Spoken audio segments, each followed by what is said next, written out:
Detective Tyrell Sacker pulled the dilapidated Crown Victoria to the curb and sighed. Yellow police tape was all over the picturesque Upper East Side brownstones near Central Park. The flashing lights of police cruisers blinded him in the early morning darkness. Pedestrians strained from a distance to glimpse the victim. Flashes burst from windows above, the upper-crust Manhattanites documenting the grisly scene at their doorstep. They were likely tweeting them already. And pictures of the lanky black dude at the crime scene. He'd lost count of how many times he'd been mistaken for a suspect. Sacker grunted as he eased his 6'2" frame out of the vehicle. At 35, telltale signs of age simmered in his muscles and joints. 2 tours in Iraq, shrapnel wound in the thigh. Easier to take at 22 than yesterday's workout.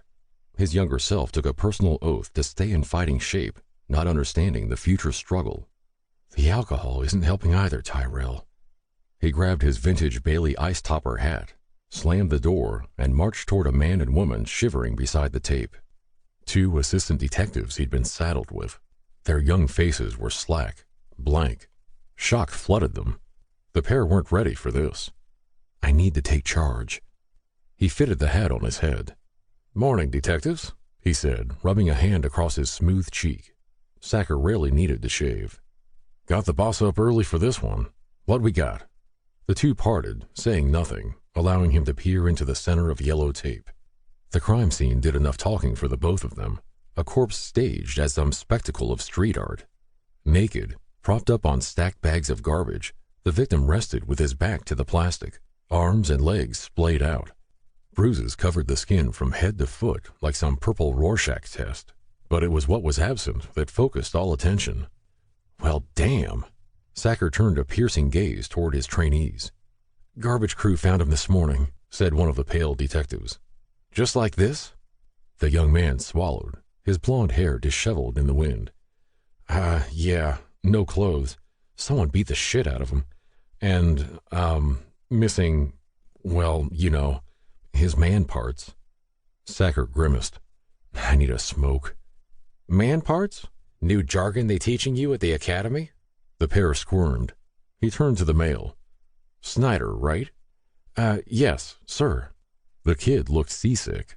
Nothing like a mutilated body at dawn to get those stomach juices churning. Sacker eyed the woman. Hill? Kathy Hill, sir, yes. Ladner wants me to babysit you two. That's fine, but my caseload isn't always pretty. You're going to see scenes like this. He gestured toward the body. You got to be able to handle it or ask for a transfer. Am I clear? They nodded. So let's game up. Act professional. Look on the hard things. He smiled. You're detectives for some reason, I assume.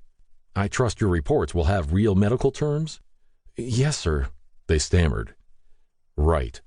Sacker shook his head, donning nitrile gloves and coverings over his shoes. He exhaled soft clouds in the late October chill, stepping over the tape. Where's the medical examiner? En route, said Hill. This one's sure gonna break the monotony. He crouched beside the body, his head inches from the gaping wound in the groin. There's no blood here at all, he muttered, voice monotone. Those man parts. Yeah, looks like they were cut out. The young detective struggled to look at the body. Damn, just a big, clotted hole. Snyder coughed. No clothes, no ID, nothing. Witnesses? Just the garbage guys, Hill noted. Her voice was a mellow alto. Body was already here. No one saw the murder. Sacker straightened. John Doe was certainly murdered, but not here. Our killer worked the poor bastard over something fierce, mutilated him, then dumped him in one of the wealthiest neighborhoods in Manhattan. Hill frowned. Doesn't make any sense, sir. Why leave the body where it's certain to be found? Sacker removed his gloves and stepped outside the tape. First day of Criminology 101. He needed another coffee. And a damn smoke. Why indeed, unless you want it to be found. Hill furrowed her brows. Why would the killer want the body to be found? Look at the crime scene. Most bodies I've come across are in dumpsters, the river, or some alley or room where the perp capped them. Crimes of passion are in random places. More careful killers use the trash. Usually, that's as clever and far as they go. Here, the Vic's propped like porn.